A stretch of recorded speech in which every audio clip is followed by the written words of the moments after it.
So finally nothing phone 3. അതിന് video ഇടാൻ വൈകി കാരണം ഒന്ന് ഇത് റിവ്യൂ യൂണിറ്റ് അല്ല, ഞാൻ രണ്ടാമത്തെ വിയേർഡ് ആയിട്ടുള്ള സംഭവം എന്ന് വെച്ചാൽ ഇതിന് മുന്നേ CMF phone, nothing phone 3A Pro ഇതൊക്കെ നത്തിങ് അയച്ചതെന്നാണ് നമ്മൾ വീഡിയോ ചെയ്തപ്പോൾ അതിൻ്റെ പോസിറ്റീവ്സും നെഗറ്റീവ്സ് ഒക്കെ പറഞ്ഞിട്ടുണ്ട്. നമ്മൾ എന്ത് പറയുന്നു എന്ന് പോലും നോക്കാത്ത ഒരു ബ്രാൻഡായിരുന്നു nothing. But I don't know, maybe this time അവർക്ക് അത് വേണ്ടായിരിക്കാം, അതുകൊണ്ടായിരിക്കും അയക്കാത്ത. പക്ഷേ ഉള്ള കാര്യം പറയാതിരിക്കാൻ പറ്റില്ലല്ലോ. എനിക്കറിയാം 80,000 rupees for this smart phone ഒരിക്കലും നമുക്ക് വിശ്വസിക്കാൻ പറ്റാത്തൊരു പ്രൈസിംഗ് ആണ്. ശരി, പ്രൈസിംഗ് നമ്മൾക്ക് മാറ്റി വെച്ച് കഴിഞ്ഞാൽ സത്യത്തിൽ എന്താണ് സംഭവിച്ചത്? Expectation versus reality. നമ്മുടെ ചാനലിൽ ഒരു സ്മാർട്ട് ഫോൺ അൺബോക്സ് ചെയ്ത് 24 മണിക്കൂറിനുള്ളിൽ ഇത്രയധികം വ്യൂസ് വന്നിട്ടുള്ള ഒരു വീഡിയോ ആയിരുന്നു നത്തിങ്ങിൻ്റെ ഫോൺ 1. നല്ല ഹൈപ്പ് ഉണ്ടായി, പുതിയ ബ്രാൻഡ്, നല്ല ഫോണ്, നല്ല പ്രൈസിംഗ്. സോ ആൾക്കാർ എല്ലാവരും അക്സെപ്റ്റ് ചെയ്തു. And even phone 2, 3A Pro എല്ലാം തന്നെ കോമ്പറ്റീറ്റേഴ്സിനെ വെച്ച് കമ്പയർ ചെയ്യുമ്പോൾ കുറച്ച് വേറിട്ട് നിൽക്കുന്ന ഒരു നല്ല മിഡ് റേഞ്ച് സ്മാർട്ട് ഫോണുകളായിരുന്നു. അങ്ങനെ ഒരു കമ്പനി വന്നിട്ട് ഞങ്ങളുടെ ആദ്യത്തെ ട്രൂ ഫ്ലാഗ്ഷിപ്പ് ഫോൺ ഇറക്കാൻ പോവുകയാണ്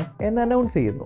കിഡിലൻ സ്പെസിഫിക്കേഷൻ, കിഡിലൻ യൂസർ എക്സ്പീരിയൻസ്, പ്രീമിയം ഫീച്ചേഴ്സ് ഉള്ള ഫോണ് ഒരു പ്രീമിയം പ്രൈസിൽ ഇറക്കുമ്പോൾ അതാണ് ആൾക്കാരുടെ മൈൻഡിൽ ഒരു ഫ്ലാഗ്ഷിപ്പ് ഫോണിന്റെ ബെഞ്ച് മാർക്ക് സെറ്റ് ചെയ്യുന്നത്. അതേസമയം അത്യാവശ്യം ഡീസൻ്റ് ആയിട്ടുള്ള സ്പെസിഫിക്കേഷൻ വളരെ അഫോർഡബിൾ പ്രൈസിൽ ഇറക്കി കഴിഞ്ഞാൽ അത് ആൾക്കാർക്ക് ഫ്ലാഗ്ഷിപ്പ് കില്ലറും. എത്ര പേർക്ക് അറിയാം ഈ ഫ്ലാഗ്ഷിപ്പ് കില്ലർ എന്ന് പറഞ്ഞ വാക്ക് പോലും നത്തിങ്ങിന്റെ CEO ആയ കാൾപേ OnePlus ഫോൺ ആദ്യമായിട്ട് ഇറക്കിയപ്പോൾ പുള്ളി കൊണ്ടുവന്നൊരു ടേമാണ്. എന്നാൽ ഇതേ ഡീസൻ്റ് ആയിട്ടുള്ള സ്പെസിഫിക്കേഷൻ ഉള്ള ഒരു സ്മാർട്ട് ഫോൺ വളരെ പ്രീമിയം പ്രൈസിൽ കൊണ്ട് വെച്ച് കഴിഞ്ഞാൽ അതിനെ എന്താണ് വിളിക്കേണ്ടത് എന്ന ആൾക്കാർക്ക് ആക്ച്വലി ഒരു ഐഡിയ ഇല്ല. ബിക്കോസ് 2025 പ്രീമിയം ആയിട്ടുള്ള ഒരു ഫ്ലാഗ്ഷിപ്പ് ഫോണിൽ നിന്ന് ആൾക്കാർ എന്താണോ പ്രതീക്ഷിക്കുന്നത് അത് അൺഫോർച്ചുനേറ്റ്ലി ഇതിനകത്തില്ല. 8th Gen 4 കാര്യം എടുക്കുകയാണെങ്കിൽ ഇന്ത്യൻ മാർക്കറ്റിൽ എങ്ങനെയാണെന്ന് വെച്ചാൽ ഒരു പ്രോസസർ ഒരു പെർട്ടിക്കുലർ പ്രൈസ് പോയിന്റിൽ വന്നു കഴിഞ്ഞാൽ ആ സെയിം പ്രോസസർ വെച്ച് മറ്റേത് ഫോണും ഒരു 5000 രൂപ കൂട്ടി ഇറക്കിയാൽ പോലും ആ പുതിയ ഫോൺ കുറച്ച് ഓവർ പ്രൈസ്ഡ് ആയിട്ട് തോന്നും. സോ അത്ര പ്രൈസ് സെൻസിറ്റീവ് ആയിട്ടുള്ള ഒരു മാർക്കറ്റിൽ 8th Gen 4 പോലെയുള്ള ഒരു 30-35,000 രൂപയുടെ സ്മാർട്ട് ഫോണിൽ വരുന്ന ഒരു ചിപ്സെറ്റിനെ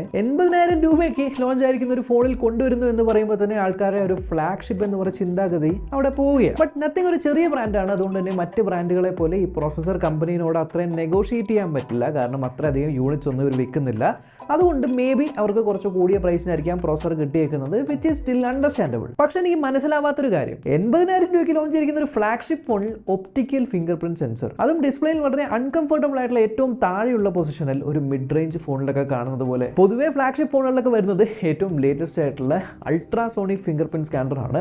ഒപ്റ്റിക്കലിനെക്കാളും എത്രയോ കൂടുതൽ ഫാസ്റ്റ് ആണ്, സെക്യൂർ ആണ്, ആൻഡ് കുറച്ചുകൂടി കംഫർട്ടബിൾ ആയിട്ട് മുകളിലുള്ളൊരു പൊസിഷനിലായിരിക്കും, which is not there. So ഇവിടെയും കോസ്റ്റ് കട്ടിങ്. ശരി, ഡ്യൂറബിലിറ്റിയുടെ കാര്യം നോക്കുവാണെങ്കിൽ ഫൈൻ, IP റേറ്റിംഗ് കൊടുത്തിട്ടുണ്ട്, IP68, great. But it is not just about IP rating. കാരണം ഇത് ഒരു ഗ്ലാസ് സാൻഡ്വിച്ച് ഡിസൈൻ ആണ്. ഒരു സ്മാർട്ട് ഫോണിൽ നമ്മൾ ഏറ്റവും കൂടുതൽ ഇന്ററാക്ട് ചെയ്യുന്ന ഒരു കോമ്പണന്റ് ആണ് ഈ ഡിവൈസിന്റെ ഡിസ്പ്ലേ. എത്രയും പെട്ടെന്ന് പോറലുകളും പൊട്ടലെല്ലാം ഏൽക്കുന്ന ഒരു സാധനമാണ് ഈ ഡിസ്പ്ലേ എന്നുള്ളതുകൊണ്ട് ഒരു ഫോണിൽ ഏറ്റവും നല്ല പ്രൊട്ടക്ഷൻ കൊടുക്കേണ്ടത് ഡിസ്പ്ലേയിലല്ലേ. സോ പ്രീമിയം ഫ്ലാഗ്ഷിപ്പ് ഫോണുകളിൽ നമ്മൾ Gorilla Glass ceramic, Gorilla Glass armour, Gorilla Glass Victus 2, Victus plus എന്നിങ്ങനെയൊക്കെ കാണുമ്പോൾ ഈ ഫോണിനകത്ത് ഗൊറില്ല ഗ്ലാസ് വിക്ടസ് കൊടുത്തിട്ടുണ്ട്, പക്ഷെ മുന്നിലല്ല, ബാക്ക് പാനലിൽ. ആൻഡ് മുന്നിൽ കൊടുത്തിരിക്കുന്ന പ്രൊട്ടക്ഷനോ കോണിംഗ് ഗൊറില്ല ഗ്ലാസ് 7i. എന്നിട്ട് റീസെന്റ് ആയിട്ട് ചെയ്ത പോക്കോ F7 ഒരു 30,000 രൂപയുടെ ഫോണാണ്. ഈ ഫോണുകളിലെല്ലാം വരുന്ന ഡിസ്പ്ലേ പ്രൊട്ടക്ഷൻ ആണ് guerrilla glass 7i, which means A mid range protection in A premium flagship phone.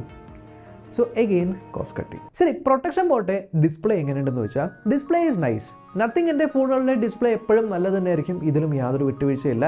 നല്ല ബ്രൈറ്റ് ആയിട്ടുള്ള ഡിസ്പ്ലേ, പഞ്ചി ആയിട്ടുള്ള കളേഴ്സ്, വളരെ തിന്നായിട്ടുള്ള ബെസൽ, ആൻഡ് ഓവറോൾ യൂസ് ചെയ്യുന്ന സമയത്തൊന്നും യാതൊരു പ്രശ്നവുമില്ല വ്യൂയിങ്ങിന്. പക്ഷേ ഔട്ട്ഡോറും ഡയറക്റ്റ് സൺലൈറ്റിൽ കഴിഞ്ഞ പോലെ ഇറങ്ങിയ ഫ്ലാഗ്ഷിപ്പ് S24 പ്ലസിൻ്റെ അടുത്ത് വെച്ച് നോക്കുമ്പോൾ പോലും ബ്രൈറ്റ്നസ് തീരെ കുറവാണ്. അതിലുപരി ഇത് കൊടുത്തിരിക്കുന്ന ഒരു LTPS പാനലാണ്. പ്രീമിയം ഫ്ലാഗ്ഷിപ്പ് ഫോണുകളിൽ നമുക്ക് റിഫ്രഷ് റേറ്റ് 1 Hz മുതൽ 120 Hz വരെയും വേരിയബിളി റിഫ്രഷ് റേറ്റ് ചെയ്യാൻ പറ്റും.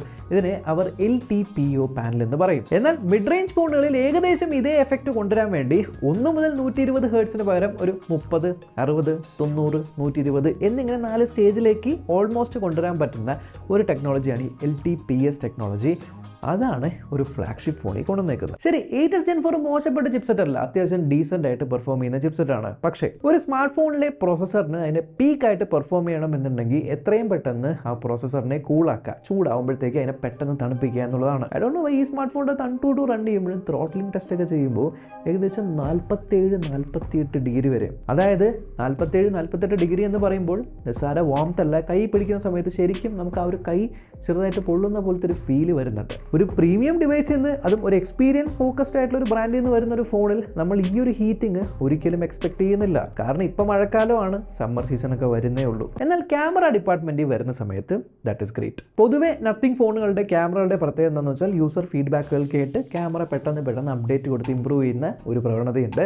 ആൻഡ് ഇതിലെ ക്യാമറാസ് പ്രിറ്റി ഡീസൻറ്റ്. നല്ല ഫോട്ടോസ് എടുക്കാനായിട്ട് പറ്റുന്നുണ്ട്, നല്ല വീഡിയോസ് എടുക്കാൻ പറ്റുന്നുണ്ട്, 4K 60 FPS ഷൂട്ട് ചെയ്യാം, നല്ല സെൽഫീസ് ആണ്. ഓവറോൾ എനിക്ക് ക്യാമറ പെർഫോമൻസ് ഇഷ്ടപ്പെട്ടു. ടിപ്പിക്കൽ നത്തിങ് സ്റ്റൈലാണ്, എന്നാൽ കുറച്ചുകൂടി ബെറ്റർ ആക്കിയിട്ടുണ്ട്. ബട്ട് കൺസിഡറിങ് ദിസ് പ്രൈസ്, ഇതിനേക്കാളും ബെറ്റർ ആയിട്ട് ഫോട്ടോ എടുക്കാൻ പറ്റുന്ന വിവോയുടെ ഒപ്പോടെയും ഫോൺസ് ഉള്ളതുകൊണ്ട് ക്യാമറയ്ക്ക് വേണ്ടി നത്തിങ് ഫോൺ 3 മേടിക്കണോ എന്ന് ചോദിച്ചാൽ അവിടെയും സോളിഡ് ആയിട്ട് എനിക്ക് മേടിക്കണ്ട എന്ന് പറയാൻ പറ്റില്ല. ആൻഡ് 80,000 രൂപയുടെ ഫോണിനകത്ത് വരുന്ന USB പോർട്ട് ആണെങ്കിൽ USB 2.0. എന്നാൽ ഇത്തവണ നത്തിങ് അവരെ സിഗ്നേച്ചർ ആയിട്ടുള്ള ഗ്ലിഫ് ലൈറ്റ് എടുത്ത് മാറ്റി പുതിയൊരു പരിപാടി കൊണ്ടുവന്നിട്ടുണ്ട്, ഗ്ലിഫ് മെട്രിക്സ്. ഗ്ലിഫ് മെട്രിക്സ് നിങ്ങൾ സീരിയസ് ആയിട്ട് എടുക്കണമെന്ന് വെച്ചാൽ നത്തിങ് വരെ അതിനെ വിളിക്കുന്നത് ഗ്ലിഫ് ടോയ് എന്നാണ്. സോ ഒരു ഫൺ പരിപാടിയാണ് അവർ ഉദ്ദേശിക്കുന്നത്. ആൻഡ് ഈ ഗ്ലിഫ് ലൈറ്റ് ടോഗിൾ ചെയ്യാൻ വേണ്ടി ഇവിടെ നിങ്ങൾക്ക് ഒരു കപ്പാസിറ്റീവ് ബട്ടൺ കൊടുത്തിട്ടുണ്ട്. അത് ഫസ്റ്റ് ഓഫ് ഓൾ ബട്ടൺ ആണെന്ന് തോന്നുന്നില്ല. ആൻഡ് സെക്കൻഡ്ലി കുറച്ച് അത്യാവശ്യം ഹാർഡായിട്ട് പ്രസ് ചെയ്യേണ്ടി വരും.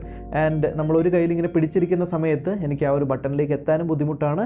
സോ നമ്മൾ 2 കൈ കൊണ്ട് പിടിച്ചൊക്കെ ഇങ്ങനെ മാറ്റേണ്ടി വരും. ബട്ട് എങ്ങനെ നിങ്ങൾക്കറിയാം, നത്തിങ് എന്ന് പറഞ്ഞ ബ്രാൻഡിൻ്റെ ഒരു മാർക്കറ്റിംഗ് തന്നെ ഇതേമാതിരി എന്തെങ്കിലും ഒരു യുണീക്ക് ആയിട്ടുള്ള ഫീച്ചർ അവരെ പുതിയ ഫോണിലേക്ക് കൊണ്ടുവരാം. സോ ദാറ്റ് നാട്ടുകാർ അതിനെപ്പറ്റി സംസാരിക്കുകയും ഈ ഫോൺ ഒരു ചർച്ചാ വിഷയമാവുകയും ചെയ്യും. പക്ഷേ ഇപ്രാവശ്യം ആൾക്കാർ ഗ്ലിഫ് മെട്രിക്സിനെ പറ്റി മാത്രമല്ല സംസാരിച്ചത്.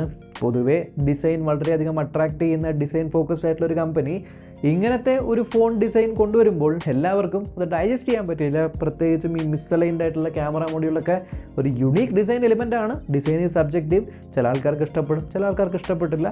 സോ അതും ഒരു ചർച്ചാ വിഷയമായി. സോ വിയേർഡ് ആയിട്ടുള്ള ഡിസൈൻ ഗ്ലിഫ് ലൈറ്റ്സിനെ കളഞ്ഞു, അതിനേക്കാളും ബെറ്റർ ആയിട്ടുള്ള ഗ്ലിഫ് മെട്രിക്സ് കൊണ്ടുവരുന്നു. സോ ഇങ്ങനെ പോസിറ്റീവ് ആയിട്ടുള്ള കാര്യങ്ങൾ ഒരു സൈഡിൽ ചർച്ച നടക്കുന്നു. മറുഭാഗത്ത് ഈ സ്മാർട്ട് ഫോൺ കുറച്ചുകൂടി അഫോർഡബിൾ ആക്കാൻ വേണ്ടിയാണ് എന്ന് വിചാരിച്ച് ഇതിനകത്ത് കുറേയധികം കോസ്റ്റ് കട്ടിങ്ങൾ ചെയ്തിട്ടുള്ള കാര്യം അറിഞ്ഞപ്പോൾ, അഫോർഡബിൾ അല്ല മറിച്ച് 80,000 രൂപയ്ക്കാണ് ഫോൺ വിൽക്കുന്നതെന്ന് അറിഞ്ഞപ്പോൾ അതിലും വലിയൊരു ചർച്ചാ വിഷയമായി. ബട്ട് എനിക്ക് നല്ലൊരു ഡൗട്ട് ഉണ്ട്, ഇത് ഒരു മാർക്കറ്റിംഗ് തന്ത്രമായിരിക്കാം. കാരണം കാൾപ്പയാണ്. ആൻഡ് റീസെൻ്റ്ലി ഈ ഫോൺ ഫ്ലിപ്കാർട്ടിൽ 44,000 രൂപയ്ക്ക് കണ്ടു. ഞാൻ ഞെട്ടി. ബട്ട് ആക്ച്വലി നിങ്ങളുടെ കയ്യിൽ ഫോൺ 2 ഉണ്ടെങ്കിൽ അത് എക്സ്ചേഞ്ച് ഒക്കെ ചെയ്യുമ്പോൾ കിട്ടുന്ന ഒരു ഫൈനൽ ഓഫർ പ്രൈസ് ആയിരുന്നു 44,000 രൂപ. ആൻഡ് 5500 mAh ഒരു സിലിക്കൺ കാർബൺ ബാറ്ററി കൊടുത്തിരിക്കുന്ന ഈ ഫോണിൽ നമ്മൾ സിലിക്കൺ കാർബൺ എന്ന് കേൾക്കുമ്പോൾ 7000 mAh ബാറ്ററി ഉള്ള ഫോണുകൾ പോലും വളരെ തിന്നായിട്ട് ലോഞ്ച് ചെയ്യുന്ന സമയത്ത് 5500 mAh ബാറ്ററി ഉള്ള ഫോൺ ഇത്ര കട്ടിക്ക് ലോഞ്ച് ആകുമ്പോൾ അഗെയിൻ ആൾക്കാരുടെ ഒരു ഫ്ലാഗ്ഷിപ്പ് എക്സ്പെക്ടേഷനിൽ നിന്നും വേർതിരിഞ്ഞ് പോവുകയാണ്. ആ ഒരു മെന്റാലിറ്റി ഒരിക്കലും ഫ്ലൂയിഡ് ആയിട്ടുള്ള വളരെ ക്ലീൻ ആയിട്ടുള്ള സ്നാപ്പി ആയിട്ടുള്ള വെൽ ബിൽഡ് ആയിട്ടുള്ള നത്തിങ് OS കൊണ്ട് മാറ്റാൻ പറ്റും എന്ന് എനിക്ക് തോന്നുന്നില്ല.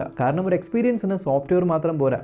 ബെറ്റർ ആയിട്ടുള്ള തെർമൽസ്, ഫാസ്റ്റർ ആയിട്ടുള്ള റാം, ഫാസ്റ്റർ ആയിട്ടുള്ള സ്റ്റോറേജ്, ലേറ്റസ്റ്റ് ആയിട്ടുള്ള USB, Wi-Fi 6, സിലിക്കൺ കാർബൺ ബാറ്ററിക്ക് യൂസ് ചെയ്യുമ്പോൾ കുറച്ചുകൂടെ bigger battery capacity, slimmer form size. So ഈ ഫോൺ വാങ്ങണോ, ഇത് ആർക്കെങ്കിലും റെക്കമെൻഡ് ചെയ്യുമെന്ന് വെച്ചാൽ ഞാൻ പറയും വെയിറ്റ് ചെയ്യും. ഒരു ഓഗസ്റ്റ് സെപ്റ്റംബർ ആയിട്ട് ഒരു ബിഗ് ബില്യൺ ഡേ വരട്ടെ. ഒന്നുമില്ല, ഇപ്പം ഇത്രയും പ്രൈസ് ആയിട്ടുള്ള ഫോൺ ഡെഫിനറ്റ്ലി എനിക്ക് തോന്നുന്നു ഒരു 50K താഴെ വരും. ഒരു 50K താഴെയാണ് ഈ ഫോൺ വരുന്നതെങ്കിൽ സ്റ്റിൽ ഇതിൽ കൊടുത്തിരിക്കുന്ന കാര്യങ്ങൾ നമ്മൾക്ക് ജസ്റ്റിഫൈ ചെയ്യാനായിട്ട് പറ്റും. സോ ഇതൊക്കെയാണ് നത്തിങ് ഫോൺ 3നെ ചുറ്റിപ്പറ്റിയിട്ടുള്ള പ്രശ്നങ്ങളും. ആൻഡ് ഇതാണ് നത്തിങ് ഫോൺ 3ൻ്റെ എക്സ്പെക്ടേഷൻ വേഴ്സസ് റിയാലിറ്റിയും. എന്നാൽ എനിക്കിപ്പോഴും ഡൈജസ്റ്റ് ചെയ്യാൻ പറ്റാത്ത ഒരു കാര്യം, ഈ നത്തിങ് ഫോൺ നിങ്ങൾക്ക് ഫസ്റ്റ് ടൈം ഓൺ ആക്കണമെങ്കിൽ ഇന്ത്യൻ സിം തന്നെ ഇതിനകത്ത് ഇടണം എന്നുള്ളതാണ്. സോ പലരും ഗൾഫിലേക്കൊക്കെ പോകുമ്പോൾ അല്ലെങ്കിൽ പലരും പല കൺട്രീസിലേക്ക് പോകുമ്പോൾ ഇന്ത്യയിൽ നിന്നും നത്തിങ് ഫോൺ വാങ്ങി അവിടെ പോയിട്ട് ഓണാക്കുന്ന സമയത്താണ് മനസ്സിലാവുന്നത് ഇന്ത്യൻ സിം ഇല്ലാതെ ഇതിനകത്ത് സ്റ്റാർട്ടിങ് സ്ക്രീനിൽ പോലും പോകാനായിട്ട് പറ്റില്ല എന്ന്. I don't know why that is still there. എന്നാലും ഈ ഒരു വീഡിയോ ഇൻഫോർമേറ്റീവ് ആയിട്ട് നിങ്ങൾ ഉറപ്പായിട്ടും ചാനൽ ചെക്ക് ചെയ്യാനും ഇതേപോലത്തെ വീഡിയോസിനായി സബ്സ്ക്രൈബ് ചെയ്യാനും മറക്കണ്ട. Until next time, bye bye.